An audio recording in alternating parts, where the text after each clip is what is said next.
Welcome to RN TV. వరంగల్లో hot టాపిక్గా మారింది. కుడా లేఅవుట్లో అయితే అవినీతి జరిగింది, వాళ్ళకి ఇష్టం వచ్చిన వాళ్ళకి వీళ్ళైతే అమ్ముకోవడం జరిగిందంటూ కూడా బీఆర్ఎస్ నుంచి కుడా చైర్మన్ ఎవరైతే ఉన్నారో మర్రి యాదవ్ రెడ్డి గారు ఈరోజు ఉదయం ఇక్కడికి వచ్చి అమ్మవారి మీద ప్రమాణం చేస్తానని అంటూ కూడా రావడం జరిగిందని ఆయన పోలీసులు అడ్డుకొని అరెస్ట్ చేయడం జరిగింది. ప్రస్తుతం ఇప్పుడు ఎవరైతే కుడా చైర్మన్ ఉన్నారో ఇనగాల వెంకటరామరెడ్డి గారు ఇక్కడికి వచ్చి నేను ప్రమాణం చేస్తా, నేను ఇప్పుడు దేనికి అయినా రెడీగా ఉంటాం, మీరు వచ్చి అవినీతి జరిగిందంటే కుదరదు, నేను కూడా అమ్మవారి మీద ప్రమాణం చేస్తా అన్నారు. ఇక్కడ ఈ రెండు వర్గాలు కూడా ప్రమాణం చేస్తా అంటున్నారు. ప్రజలు ఎవరిని నమ్మాలి? ఇక్కడ అవినీతి జరిగిందని చెప్పేసి ఒకళ్ళు అంటున్నారు, అవినీతి జరగలేదు, నేను ప్రమాణం చేయడానికి సిద్ధం అంటున్నారు. అసలు ఏంటి వాతావరణం ఏందనేది, అసలు ప్రమాణాలు చేసుకునే కాడికి అమ్మవారి మీద ప్రమాణాలు చేసే కాడికి ఎందుకు వస్తుంది, ప్రజలకు ఏ మెసేజ్ ఇద్దాం అనుకుంటున్నారో ప్రస్తుతం కూడా చైర్మన్గా ఉన్నటువంటి ఇనగాల వెంకటరామరెడ్డి గారితో మాట్లాడే ప్రయత్నం చేద్దాం. సార్, ఏంటి భద్రకాళి అమ్మవారి మీద మీరు ప్రమాణాలు చేసుకునేదాకా ఎందుకు వస్తున్నారు? అసలు వాళ్ళకి పని లేదు, పాటలేదు, మేము అభివృద్ధి చేస్తున్నాం, వాళ్ళు అబద్ధాలు ఆడుతున్నారు అంతే. అంటే ఇప్పుడు మీరు ఇది అంత అబద్ధం, నేను అమ్మవారి మీద ఒట్టేస్తా అని చెప్పేసి మీరు ఇప్పుడు రావడం చేద్దాం, మిమ్మల్ని హౌస్ అరెస్ట్ కూడా చేసింది. వచ్చి అంతా అశుద్ధి చేసి మొత్తం శుద్ధి చేద్దాం వచ్చినాం. అంటే ఎట్లా విమర్శిస్తారు వీళ్ళని? అంటే ప్రమాణాలు చేసుకుంటేనే అవుతుందా? Time waste. మేము ఇక్కడ అభివృద్ధి అవపడుతుంది, వాళ్ళ అబద్ధాలే వాళ్ళే అవపడుతున్నాయి కదా.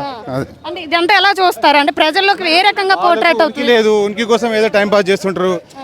70 ఏళ్ళ ముసలోడు వచ్చి ఏదో మాట్లాడతాడు, దానికి ఏం చెప్పాలి? తడి బట్టలతో ఈరోజు ఇప్పుడు మీరు లోపలికి వెళ్ళారు, ప్రమాణం చేశారు, పసుపు నీళ్ళతో శుద్ధి కూడా చేశారు. వాళ్ళు వచ్చేసి మీ వాళ్ళకి కట్టబెట్టారు, ₹1,00,000 భూమిని 65,000కి మీరు ఇచ్చారంటూ కూడా వాళ్ళు ప్రచారం చేస్తున్నారు. మీరు నిరూపించుకోవాలని ఇక్కడ వరకు వచ్చారు. ఈ దుస్థితి ఏంటి అసలు? పేరేంటి మరి, నువ్వు ఏ వెంచలు ఎంత తీసుకున్నావు, ఎవరోనికి రోడ్లు వేయించినావు, ఎంత డబ్బులు తిన్నావు, నేను నిరూపిస్తా, రా. అర్థమైందా? ఊరికే వచ్చి పిచ్చి పిచ్చిగా మాట్లాడి ఓపెన్ ఆక్షన్లో ఎవరి ఇష్టమో వాళ్ళకి వాళ్ళ వాస్తు చూసుకుంటారు. నువ్వు చీతు అన్న ప్లాట్ కదా ఇది, నువ్వు వద్దని చెప్పి పారిపోయిన ప్లాట్ అది. ఆయన కూడా మేము నేను ఎమ్మెల్యే గారు కలిసి దానికి 100 కోట్ల దానికి ప్రయత్నం చేస్తున్నాము. మీరు ఇన్వెస్టర్లను భయపడిస్తున్నారు, ఇన్వెస్టర్లను బెదిరిస్తున్నారు. మీరు చేసే అభివృద్ధిని చూడలేకనే ఇదంతా కూడా తప్పుడు ప్రచారం అంటారా? అంతే, మళ్ళీ మేము అభివృద్ధి చేస్తున్నాం, వాళ్ళు అబద్ధాలు ఆడుతున్నారు అంతే.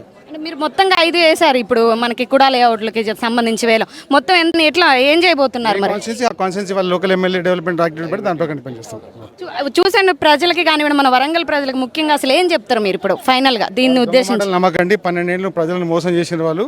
సో వాళ్ళ నమ్మకండి, మా ప్రభుత్వం వచ్చింది, ప్రజా ప్రభుత్వం, రేవంత్ రెడ్డి గారి ప్రభుత్వం. 100% నీట్గా పనిచేస్తాం, పబ్లిక్ కోసం పనిచేస్తాం.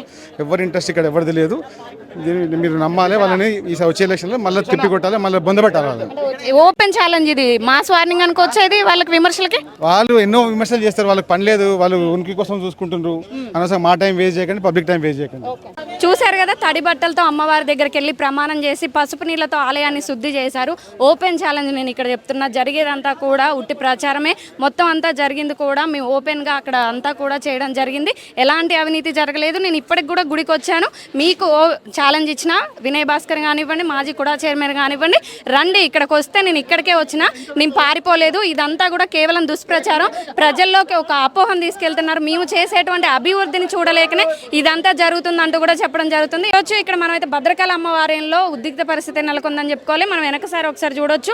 ఇదంతా కూడా కేవలం దుష్ప్రచారం మాత్రమే, జరిగిందంతా కూడా ఓపెన్గా జరిగింది. అన్నిటికీ కూడా మేము నిరూపించడానికి సిద్ధంగా ఉన్నాం. 100 కోట్ల పైన లాభం వచ్చింది కాబట్టి అభివృద్ధి జరుగుతుంది, ఇది చూడలేకనే ఇట్లా చేస్తున్నారు అని చెప్పేసి చెప్తున్నారు. మొత్తానికైతే ఇక్కడ వరంగల్లో హాట్ టాపిక్గా మారింది కుడా లేఅవుట్ ఏదైతే వేలం జరిగిందో దానికి సంబంధించినటువంటిది. ఇటు విమర్శలు కానివ్వండి, ప్రతి విమర్శలు కానివ్వండి. ఇప్పుడు మనం చూసుకుంటే కుడా చైర్మన్ గారు ఇక్కడికి వచ్చి ఇనగాల వెంకటరామరెడ్డి గారు తడి బట్టలతో అక్కడ అమ్మవారి దగ్గరికి వెళ్ళి ఆలయం మొత్తం శుద్ధి చేసి ఇక్కడ ప్రమాణం చేసి బయటికి రావడం అయితే జరిగింది. ఇప్పటికి కూడా నేను సిద్ధంగా ఉన్నా, మీకు దమ్ముంటే బయటకు వచ్చి నిరూపించండి, ఇట్లా పారిపోవడం కాదు, నేను ఇప్పటికీ గుళ్ళోనే ఉన్నా అంటూ కూడా ఆయన చెప్పడం జరుగుతుంది. ఇలాంటి మరిన్ని వార్తలు మీ ముందు తీసుకొస్తున్నా. మీ ఆర్ఎన్ టీవీ కీప్ వాచింగ్.